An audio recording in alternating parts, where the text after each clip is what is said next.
Welcome back, and we go quickly live to Venezuela. The Attorney General is providing statements.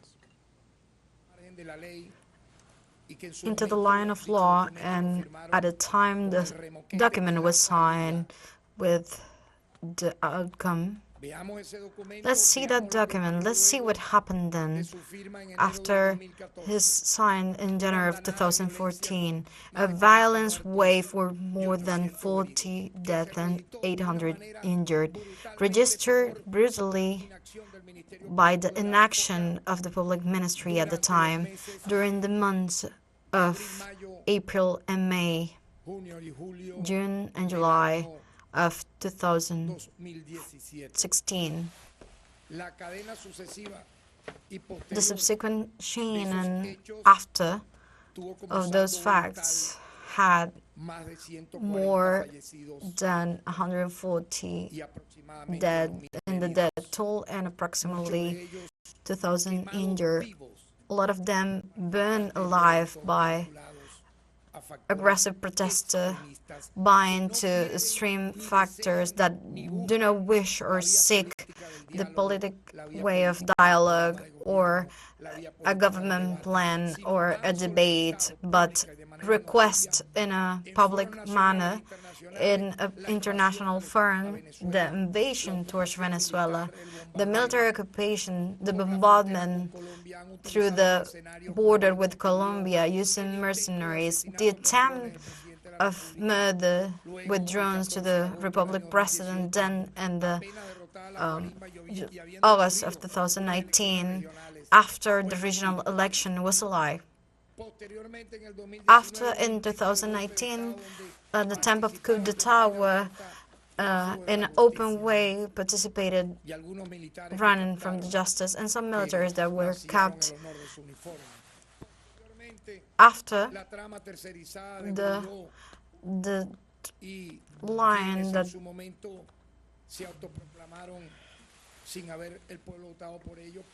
without voting the President of the Republic, where it was stated a mercenary action known at the time as the Hedion operation, using even ex-military. All of them are convicted, and it's a lie. And I'm telling that because in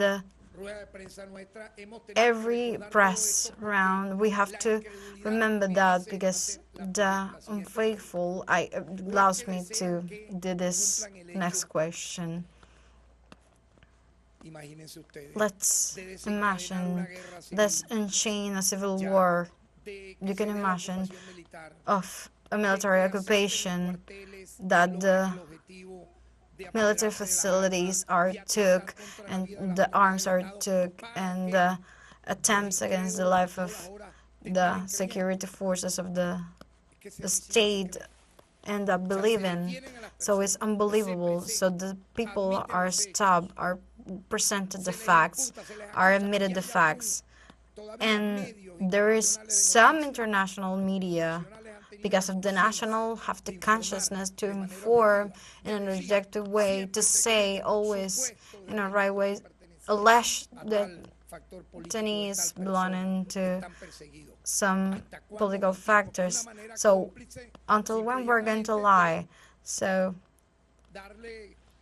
it's a complex way to cover and justify all these actions that I mentioned before, since the coup d'etat against the President Hugo Chavez that were remember this anniversary of 2002. Oh, it was a lie, that attempt. So it has to be registered 14, 15 deaths that try to damage the country. So that has to happen in order for us to say it was true. No, we have to make a consciousness, because this is what I'm going to describe very briefly, has to do with a very delicate process in the process of inscription of the citizen of the Republic, Nicolas Maduro, happened during that development, the concentration development. due to the inscription of the candidacy before the CNA, two subjects were detained in a suspectful attitude, both wearing fire guns, speaking with hatred, an impressive hatred. So I was moved to that. So people are captured that you could see, or someone that is not going into his political thought, and the hatred that they have, I think that they will knife into that people. It's a grave danger to have a extreme factor in that way in this country. The people were detained carrying fire guns just about 20 meters of the presidency stage, and even both of them in the audio message were saying that they were going to be in the meeting. The success happened around the Diego Guerra Square, where the president was meant to be his speech. It was a crowd of disturbed people marking some subjects in the place, and that allegedly was carrying a fire gun in his clothing and a sign that was seen clearly. So when he was intercepted by the security forces, it was took a fire gun, a 44 caliber, with a charger with a capacity of 15 MOs, having 12 of them. That subject was identified as Jerry Argeni Ostos Perdomo. So I'm calling the picture with this sociopath picture.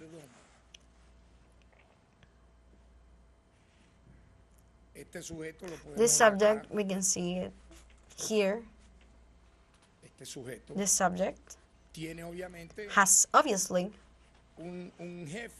a boss, in this case a female boss. Let's see who appear smiling over here in actions that was held very publicly in the public light, because this is subject named Jerry Ostos Perdomo is the coordinator, national coordinator of this micro cult known as Bebe Pequeña. So it's incredible.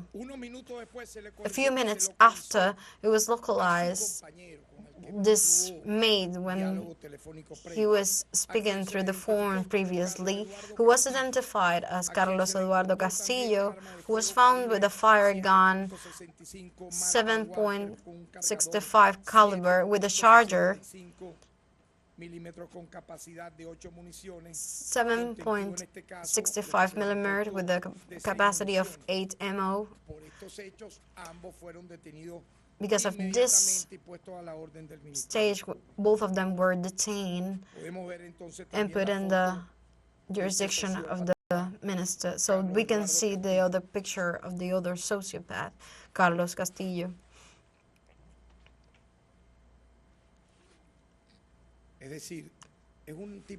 So it's a kind of people, so they all of them have the same profile. They're seeking in this way, as we are seeing here, people that don't care to knife or shot at anyone because of the hatred, how they talk, how they use their language to speak, not only in the audio messages, but in the text messages as well.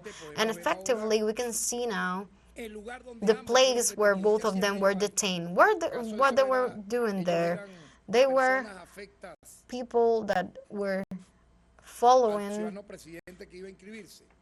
to the citizen that was going to be inscribed for this candidacy. So they were really close to the presidential stage. If you don't have anything to do with this manifestation, you don't follow this moment that are going to happen there, what are you doing there? And wearing a gun, what are you doing there? Even both of them when they were detained, they confirmed their militancy with the said organization, BB, but not Baby, BB, to seek the killing, to conspire, so a transition could get in a bad way with the foreign help, asking for sanctions. It's not a lie. We can see it in all the speeches asking for sanctions, recognizing fraudulent government as the government hated by the 99% of the Venezuelan population. They were allies to that subject. It's not a lie. All this process and dismantled during the investigation made by our prosecutors and the organ of justice. They affirmed to be a political activist of the organization Venezuela. As we can see again, they're getting into the violence towards the president of the Republic, Nicolas Maduro, not with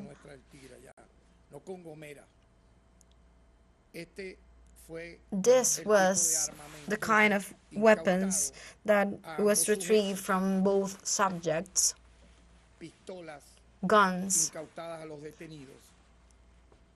from the detainees that with a total disdain assumed and they were make themselves responsible for these actions. If you don't have to, if you're not following the description that is going to be done in this case of the Republic, what are you doing there with signs, with guns, seeking what?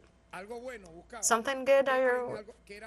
Do you think that that was going to be a good thing? Obviously, it wasn't a good thing.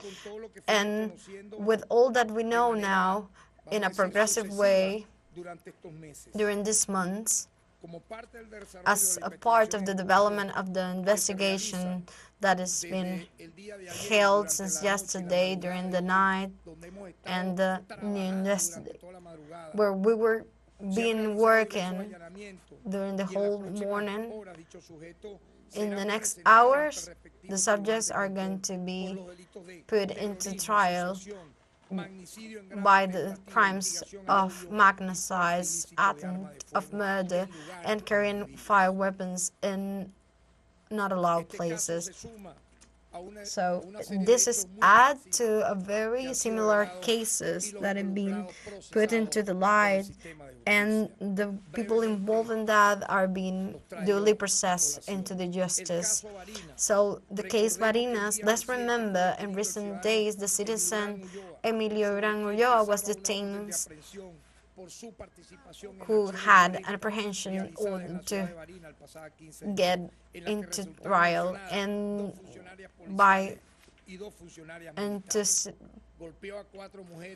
he was beaten 2 women and trespassing a security barrier.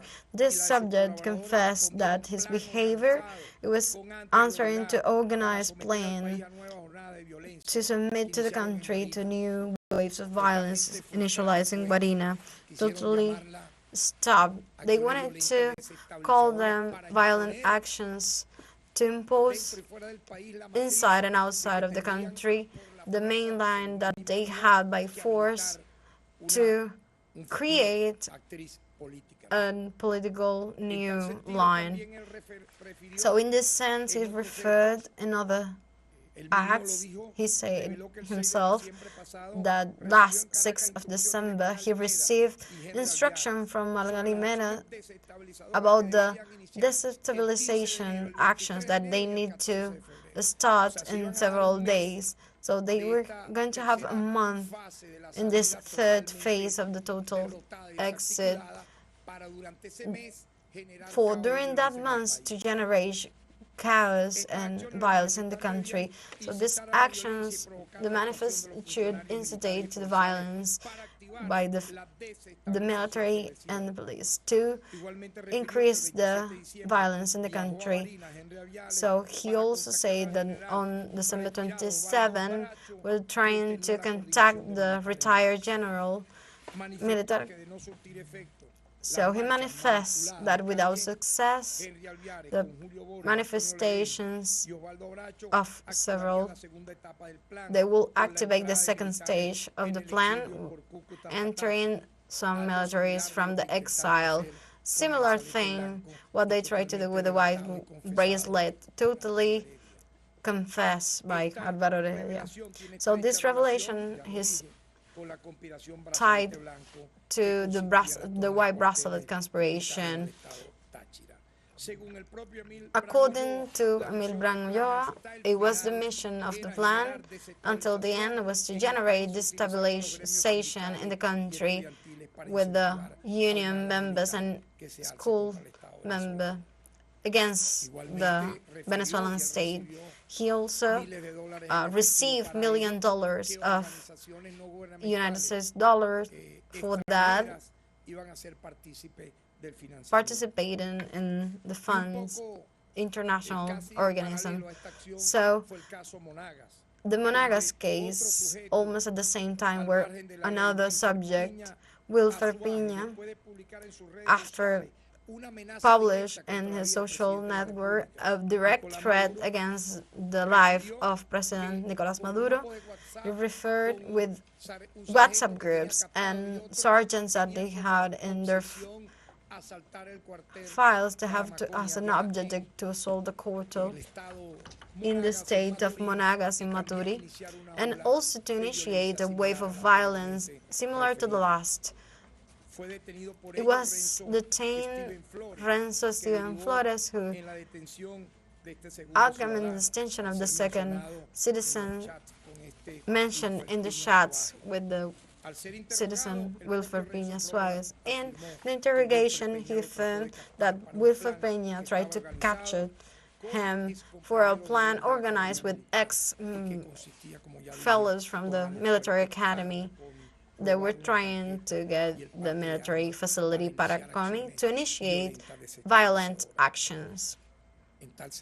In this sense, and in a very clear way, when we're talking about this third case in less than a month, subsequently with the same characteristics, with the same format, we can see two alleged militants from the opposition political party binding into these violent actions and threatening the life of the president.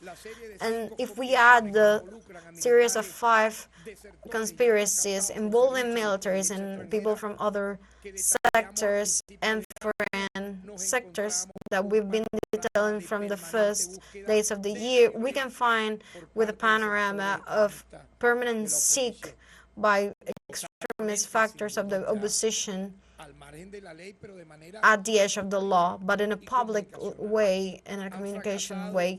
They failed. There is consciousness in our people that wants to seek the peace, that is trying to seek to enter in a stage of electoral stage, even in the age of today. So it's the most important. The call, and I'm going to end this brief speech. The call is to maintain the peace and the calm, to earn in a definite way, to democratic fight in a civil way, nothing to do with this calls to violence, to crime, to street manifestation, all this coward calling, because they do not have the population, enough population to organize in a democratic way, and they're trying to seek in the desperation from the international community to intervene in Venezuela, to invade, to occupy the nation, as if they were making less damage to this day with this active still that their country is suffering.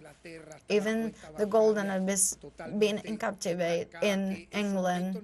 A lot of facts that in the moment, not even they allow Venezuela to buy medicines to fight against COVID. So we know that there's people escaping to violence and horror and crime. They're manifesting it every time that various of their followers are being detained. So I'm saying again, this is a process gained by the justice and defense of the human right. With justice, there will be peace.